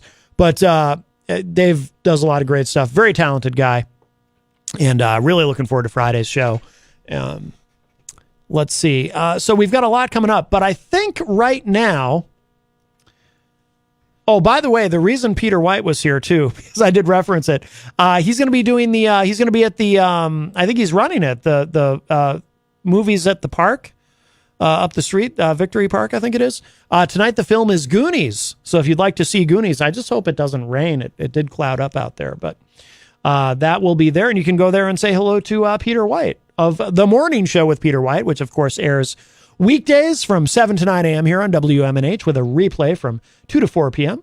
right before this show. But some breaking media news, and I did want to ask Eric about this because we do discuss media quite a bit on the during our discussions, during our segment on Wednesdays, but we just didn't have time. But this news has broken actually right before I got on the air today, I think. Fox News has another lawsuit on their hands. They're being sued for defamation by Trump supporter Ray Epps over January 6 conspiracy claims. Now, if the name Ray Epps is familiar to you, but you're not quite sure how you know it, he was the gentleman who was at the January 6 insurrection, as I like to call it. Not everyone agrees that that is an appropriate term, but I stand by it. Insurrection, of course, being defined as by Webster's, I believe, as a violent uprising against a government or authority. So I don't know how it's not an insurrection. So that is my editorial choice to use that term. But anyway, Ray Epps was there. But one of the things that insurrection apologists will try to use to downplay the event is they'll say it it was the FBI's fault, and of course Chris Wray today did testify before Congress. Chris Wray, head of the FBI. We might get to that tomorrow as well. I don't think we'll get to it today. But Tucker Carlson was putting forth the story. Some kind of an alarm outside. Tucker Carlson was claiming that Ray Epps was actually an undercover FBI agent, or maybe it was just that he was an FBI informant or something. But Ray Epps was working with the FBI, and that being evidence that it was all the FBI's fault. January 6th, and this is not true. Yes, actually, it says right here. Yes, he was accused of being an undercover FBI agent, which is not true. Ray Epps actually was sincere in his MAGA-hood, his marauding MAGA-hood that day, or MAGA-ness. And he was not working as an undercover FBI agent, but Tucker Carlson would go on his show and say this, even though, because you don't need any evidence to believe in this nonsense. And now he is being sued, or I'm sorry, Fox News is being sued for defamation.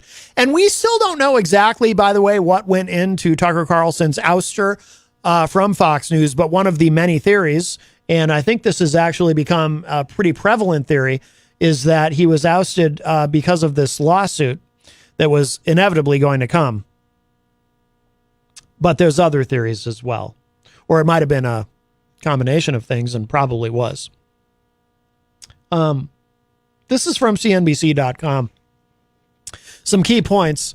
Fox News was sued for defamation by Ray Epps for spreading falsehoods, quote unquote, that Epps was an undercover FBI agent who was responsible for encouraging the mob of Trump backers that invaded the U.S. Capitol on January 6, 2021.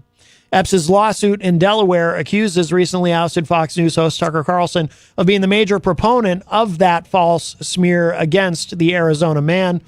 The suit comes months after Fox News' corporate parent agreed to pay Dominion Voting Systems $787.5 million to settle that company's own defamation lawsuit against Fox Corp of making false claims about the outcome of the 2020 presidential election.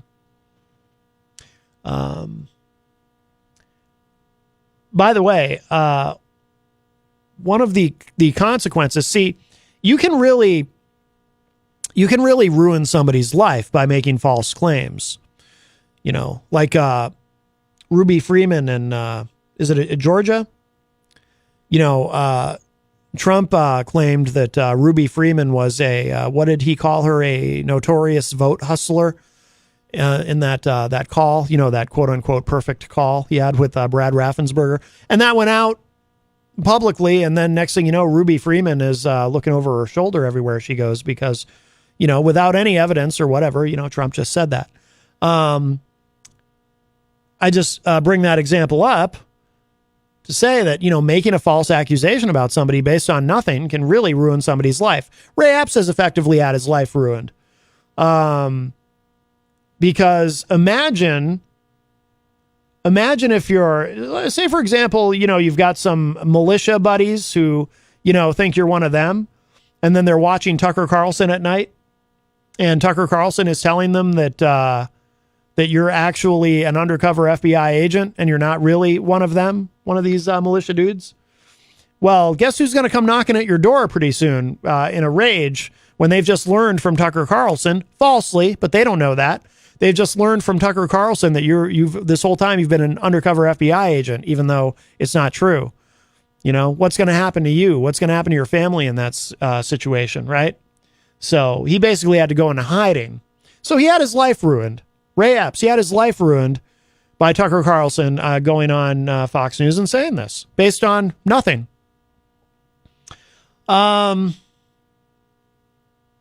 it says here some details from the article. Again, this is from CNBC.com.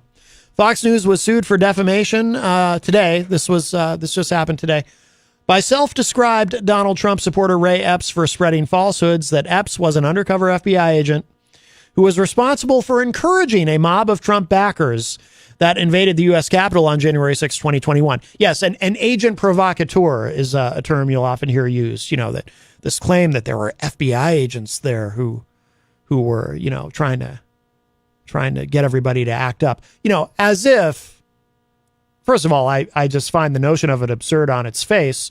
But also, even if that is true, that's still no excuse. In other words, if you commit a crime because somebody encourages you to commit a crime, you've still committed a crime.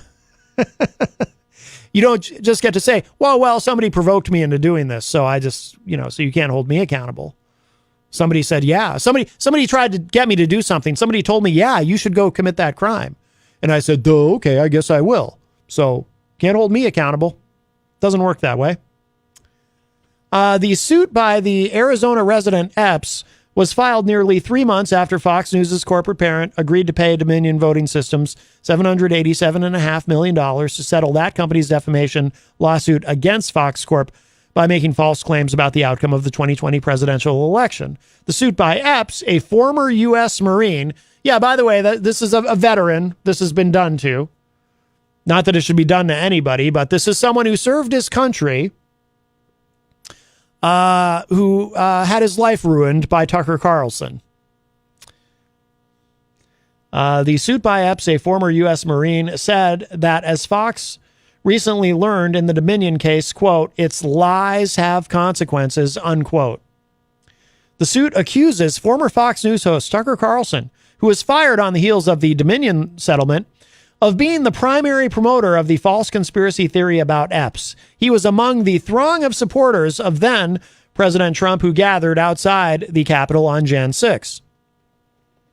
And by the way, I believe he was the primary promoter of that conspiracy theory on Fox. I don't know if anyone else on Fox, I don't remember seeing or hearing specific examples of anyone else on Fox saying this. I think this was mainly coming from Tucker Carlson. Epps and other Trump backers believed false claims by Trump and his allies that the 2020 presidential election had been rigged in favor of President Joe Biden. A joint session of Congress was set to confirm Biden's victory that day. And we all know that. Quote, in the aftermath of the events of January 6th, Fox News searched for a scapegoat to blame other than Donald Trump or the Republican Party, unquote, said Epps' complaint filed in the same Delaware Superior Court where Dominion sued. Quote, eventually, they turned on one of their own, telling a fantastical story in which Ray Epps, who was a Trump supporter that participated in the protests on January 6th, was an undercover FBI agent and was responsible for the mob that violently broke into the Capitol and interfered with the peaceful transition of power for the first time in this country's history, unquote. Again, that's from the lawsuit. Epps in his complaint said Fox News's, quote, lies have destroyed, unquote, his and his wife Robin's lives. The suit also said that in May, the U.S. Department of Justice notified Epps, quote, that it would seek to charge him criminally for events on January 6, 2021, 2.5 years later, unquote. The complaint said, quote, the relentless attacks by Fox and Mr. Carlson and the resulting political pressure likely resulted in the criminal charges, although it is difficult to believe that the Department of Justice would have pursued this matter if Fox had not focused its lies on Epps. Ultimately, the criminal charges conclusively demonstrate the falsehood of the story that Mr. Carlson and Fox told about Epps. Epps was not a federal agent. He was a loyal Fox viewer and Trump supporter, unquote. Fox News today sought to have Epps' lawsuit transferred to U.S. District Court in Delaware. A Fox spokesperson did not immediately respond to a request for comment from CNBC. So we kind of knew this was coming, this particular development, and it is here. It has arrived. But we'll move on from that. Something else that is very, very important, and we only have a little bit of time left, but it appears that Ukraine is on its way to becoming a member of NATO, but not yet. So there is a path. You know, you often hear, seems like usually in politics when you hear the word path, you hear a path to citizenship when we're talking about immigration. But no, a path to being a member of NATO for Ukraine. Zelensky had been very unhappy.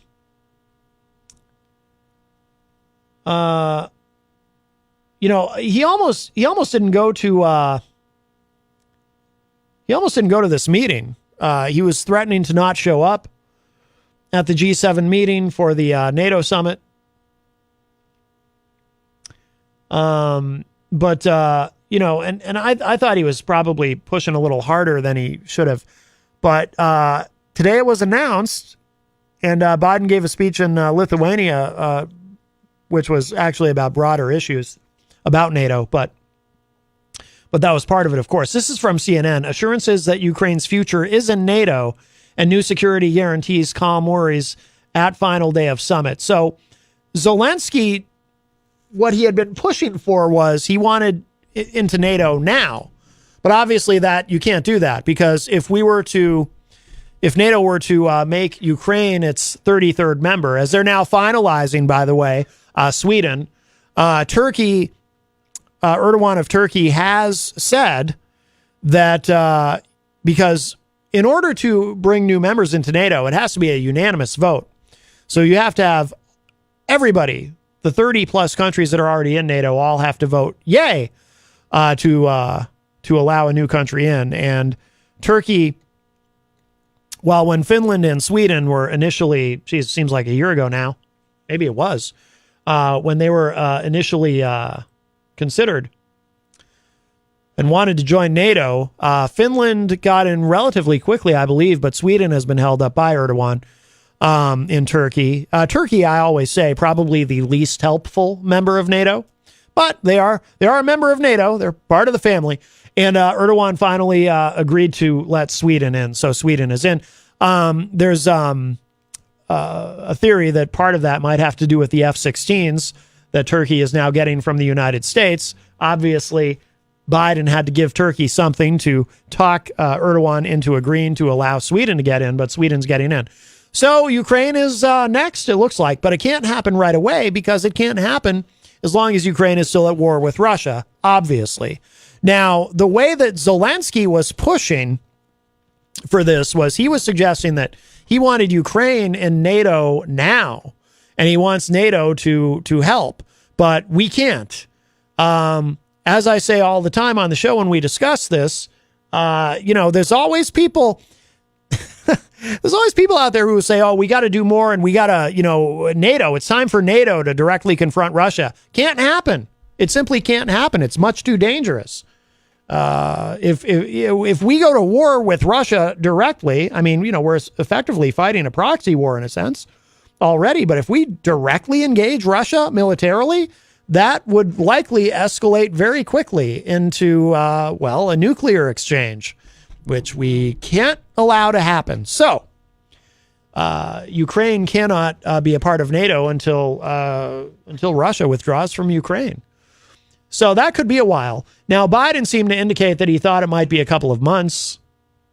I think this war might very well drag on for years. Much like, you know, I mean, hey, the Russians are used to something like that. How long were they in Afghanistan? Not as long as we were necessarily, but I mean, I really do think that's a possibility. I'm actually surprised when people say, well, you know, maybe a few more months and then Russia will finally have no choice but to withdraw. I think that's being very optimistic. So it might be years before Ukraine is actually in NATO, but we can't allow them in. in an official capacity because we can't trigger Article 5, which then puts all of NATO at war with Russia. Now, I agree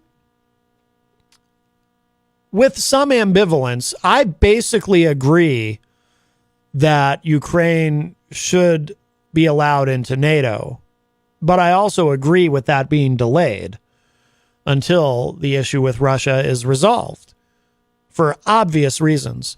The other thing that has been a subject of great controversy recently is the Biden administration deciding to give cluster bombs to the Ukrainian military to use, and that's been quite controversial. And I think it's something upon which reasonable people can disagree, and not terribly partisan either. There are some, both Republicans and Democrats, who have been very critical of the Biden administration. There is a treaty which says that we don't use cluster bombs, but the United States never actually signed on to that treaty. So we're under no obligation to not use them. It's been our policy not to use them. But we are going to use them. Or I'm sorry, we're not using them. We're giving them to Ukraine to use. And those cluster bombs might help significantly. The Russians use them. We don't use them because of the, and again, this is why the objections to it are not unreasonable. And I'm open to those arguments, but the reason we're not supposed to use them, why using them is discouraged, is because the cluster bombs, it's like they're called that because they have a cluster of smaller bombs inside the bit larger bomb. So when the cluster bomb is detonated, the smaller bombs, or they're actually called bomblets, are released and dispersed effectively, and then they explode and on impact and cause all kinds of damage. But the problem is, not all of these bomblets necessarily detonate. So if you drop a cluster bomb and the bomblets disperse, but you have maybe one or two that don't detonate on impact, now what you effectively have is mines. You have mines wherever those undetonated bomblets land. And this has been a big problem, for example, in Laos, where they're still trying to find all of these where cluster bombs have been used, where they've left behind these mines, where, again, you've got a child walking through a field, doesn't know that that's there, touches it, steps on it, ends up getting killed. So it's very, very dangerous. The reason I agree, though, the rationale for why these cluster bombs are being given to Ukraine with our blessing to use them is because they're running out of munitions. And so the calculation, and Biden himself said, that he had to be convinced. It took a while to convince him to do this because he understood it's controversial and the potential consequences. But the thing of it is, and I agree with this assessment, again, with ambivalence, but I agree. If Ukraine is allowed to run out of ammunition, it's over. This will have all been for nothing. If Ukraine runs out of ammunition, the Russians will then be able to take over. They will finally be able to fulfill their mission of conquering Ukraine. So, yeah, you can say all you want to, well, it's not right to use these cluster bombs because of the potential consequences after the war, where you have these unexploded mines effectively. But it's not going to matter if you don't do this, and you just ultimately you're handing the Russians a victory, then you haven't. I guess what I'm saying is there really is no other option. It's a last resort type of thing. So I agree with the decision. I understand the objections. But again, if you don't give them the cluster bombs and you allow them to run out of ammunition, then this is all for naught. And, the Russians will win at that point. That's my view of it. So I agree with the decision. And as far as letting Ukraine into NATO, again, I basically agree. The only thing I worry about with that is how will Putin respond? And I don't mean that I think I'm as concerned. I'm always concerned about Putin responding to anything that we do in this area in an escalatory way, but that's always a worry. But what I'm also concerned about is because Putin has been arguing, he argues to his people to keep them compliant and to keep them believing in him effectively and using Russian state media to do that. He puts forth the rationale that this war is not Russia versus Ukraine, it's Russia versus NATO. And I'm a little bit worried that now by opening this path for Ukraine to become a part of NATO, that actually plays into Putin's hands a little bit rhetorically, and that it does make it easier, I think, for him to make that argument, put forth that argument to the Russian people. See, look what's happening now. Ukraine's being welcomed into NATO. See, it really is. It's us versus NATO. We're not at war with Ukraine. We're at war with all of NATO. I think this makes it easier for him to make that argument. But I also think that it's entirely possible, and again, this is on the pro-Ukraine being given this opportunity side of the ledger. I also think it's entirely possible that Putin will see this and begin to really think, okay, I've got to find an off-ramp here, because not only, I mean, he might be thinking, unless he's just too arrogant to confront this reality, if he is still a rational actor, as we say, I would think he might be thinking, okay, it's bad enough that not only did NATO not fall apart, but that they've hung together and added 2 more countries in Finland and Sweden. Bad enough, all of that. But now, on top of that, Ukraine is now going to be joining NATO. I've got to find a way out of this. We'll see. I'm hopeful that is where this goes. But I don't think it's going to be, and anybody who says, well, we've got a few more months and then, Ukraine can be a part of NATO, that I think is being unrealistically optimistic, unfortunately. I think this is all going to drag on for a while. And Zelensky is going to have to be a little patient. But, this is a big step, though. This is a big step. This is a change, because prior to this, it had been, no, Ukraine's not ready. Ukraine's not ready. Now, Ukraine probably is ready or will be soon. But we can't allow that to happen yet. Tom Blanchard in the chat room says the Russians are deliberately planting landmines. Yeah, well, that's what I mean, Tom. It's, the Russians are doing this anyway. So the cluster bombs, for Ukraine to be able to use these cluster bombs, I don't think it's bad.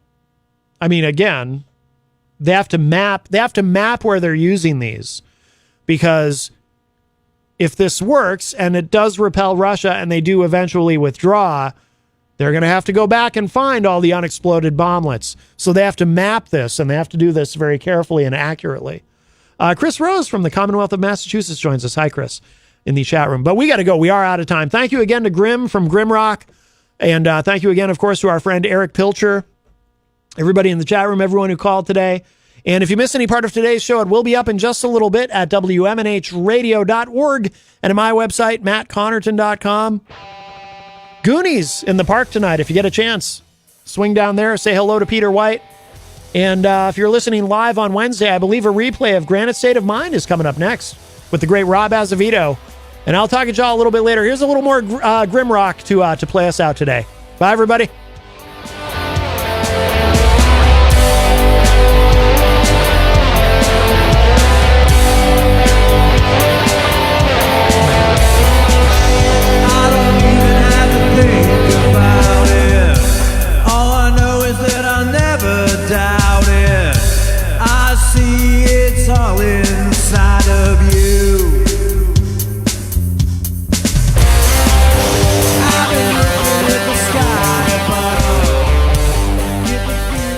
to the Hop Knot at 1000 Elm Street, Manchester's premier craft beer and gourmet pretzel bar. Tell us more, Trudy. We make our dough